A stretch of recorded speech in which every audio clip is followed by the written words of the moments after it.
Yeah. Put it for all the friends, call it.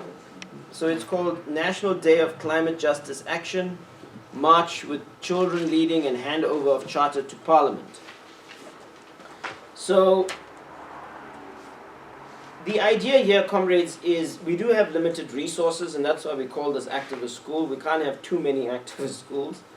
And we were going to try and kick off our activism so that we can build up to October when we can hand over the charter to Parliament.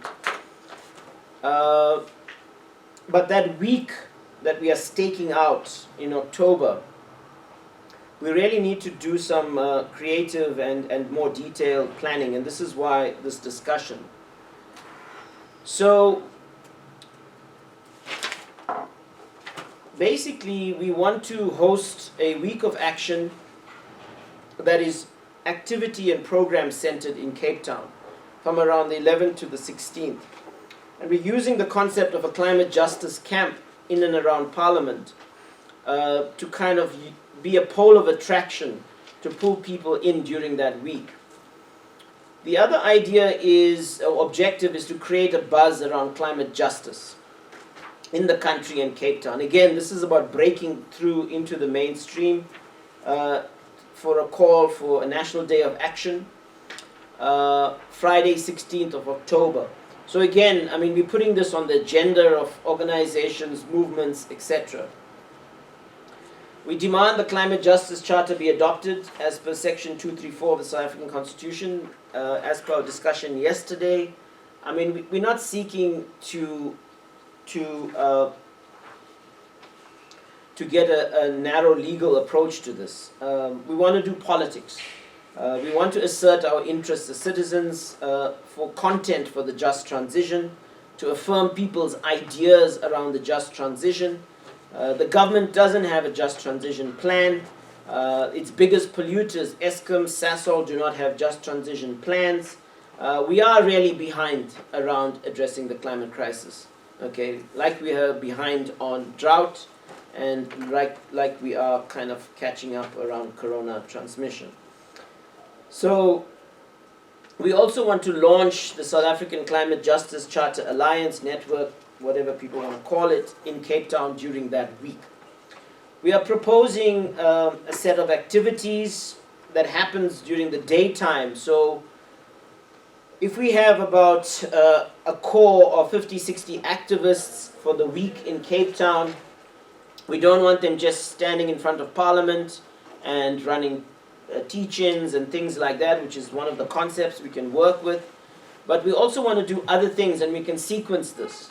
We can have pamphlets on one day blitzing the city. We can go out early in the morning to key kind of arterial roads leading into the city, speak to people at robots, taxi ranks, on trains, etc.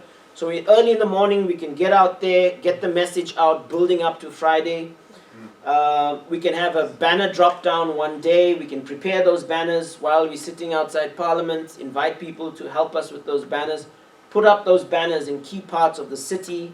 The other thing we can do is a sticker blitz. So every day there's different things we do. We also have sort of pickets and kind of placard demonstrations at key parts of the city, maybe at peak time, when people are coming in and leaving the city, etc. So the idea is to have every day, morning, evening, a whole lot of activities. To run a program in the camp outside Parliament with different people who are interested to raise awareness. We can show movies, we can have people coming to give talks. This is the teach-in idea outside Parliament in the camp, okay? So it's really a learning space, it's a sharing space, and things like that. We then want to have a program every evening convened by partner organizations. So on the Sunday 11th, we'd like to have a planning meeting with local organizations, and we're hoping out of this meeting we can have an approach and hopefully get a convening organization in Cape Town that will work closely with COPAC. But we convene organizations on that Sunday just to checklist everything we've been planning from today onwards, so that the final arrangements for that week are locked into place. On the 12th of October, we work with climate scientists that we could bring from WITS, but also UCT, Stellenbosch, Western Cape, whoever they are in the area, we bring them in to run like a teach-in space in the evening, Monday evening. We were thinking of anchoring a lot of this around the District 6 Museum, but local people can say more around this because it's in the vicinity of Parliament, it's not far. The 13th of October, co-convening with faith-based organizations, a program around climate issues for them to share their perspectives and rally faith-based communities.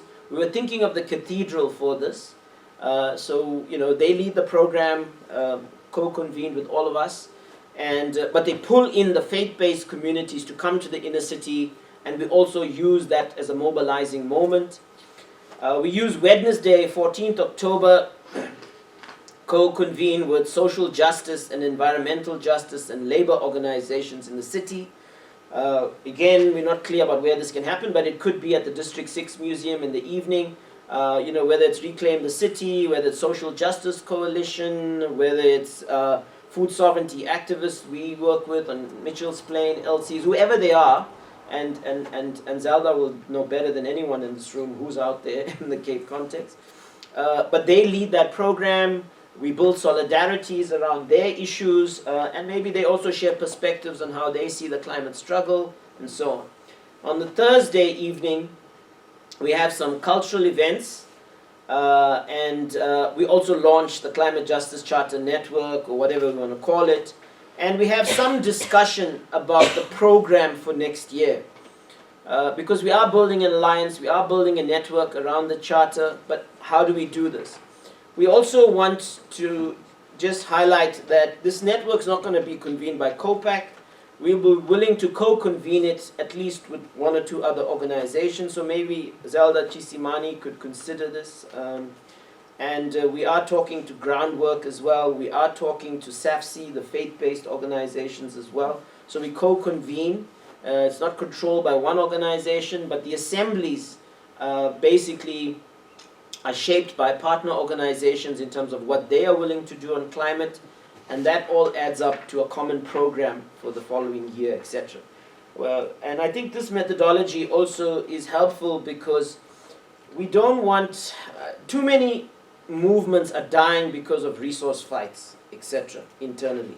And we've got to be very, very careful how we do this and how we manage this. October 16th will be the National Day of Climate Justice Action. We march with children leading, unions and others, and we hand over the Charter to Parliament and make our demand for its adoption. And we could put a deadline as well to this, so it'll be nice to get your feedback. In terms of the venue proposals, as I said, it depends on the program, but we felt that District 6 Museum, we got to book things now. And this is why your feedback, particularly from local Cape Town activists, would be very valuable. We think District 6 Museum should anchor the program, but the faith-based evening should be the cathedral. The day programs, we're thinking outside Parliament. Now, we're not sure which side of Parliament. Is it the park side? Is it the other side? So, this kind of detail and advice and input will be very valued. And so on. And then, of course, in terms of roles, we're just saying, well, COPAC is locking in some funding for this. We took a bit of a knock because one of our core funders, the Frederick Ibert Stiftung, is downscaling its funding because they took a knock in Germany. European social democracy is dying. But nonetheless, we still have some funding to make things happen. Like we've done now, it's all about sharing resources and enabling these kind of collective processes and so on. We want to work with local organizations to co-convene, and of course we will handle a lot of the communication, joint statements, etc. Cape Town organizations, we're hoping they'd form a local convening committee, initiate local planning based on the agreed program here today, assist and co-convene with COPAC and the Climate Justice Charter Network. In terms of the network, organizations themselves form local networks to endorse the Charter from June till the end of September. So we discussed this yesterday. The Charter will be finalized in May, it will be simplified, blah, blah. We'll have a whole set of communication tools that will go with that, whether it's like little pop-up posters, whether it's WhatsApps, whether it's translated resources, things like a little comic book for children and things like that. So all of that is in the concept note we raised yesterday. But we're hoping that comrades will do some legwork, do the politicization, using the Charter, speak to the needs of people, because this is what this is about, that we have answers. Part of the crisis of the neoliberal subject is that we can't think beyond capitalism. And of course, organize local actions. So as you take the Charter to the people and get endorsements, start planning for October 16th. So the National Day of Action is also about decentralized actions. Not everybody is going to be able to be in Cape Town, but we must be able to show that across the country on that day, the climate challenge is taken seriously, and we want climate justice as part of the struggle. And then, of course, we'll coordinate with partners, the media, and broader social media engagements. So, comrades, yeah, this is a very basic concept note, but to get us stimulated, to get your feedback, to enrich this, to strengthen this, with your ideas, your perspectives, etc. We got a couple of questions. You know, what is the political importance of this proposal to advance climate justice politics in South Africa? How do we strengthen the proposals made? What is missing from the proposals? Yeah, I mean, those are broadly the questions. We don't have all the answers here, so Zelda? Yeah. Okay, so I think it's sort of the key political imperative issues you won't find in the document, yeah. are sort of base documents. So I think we need to have a package.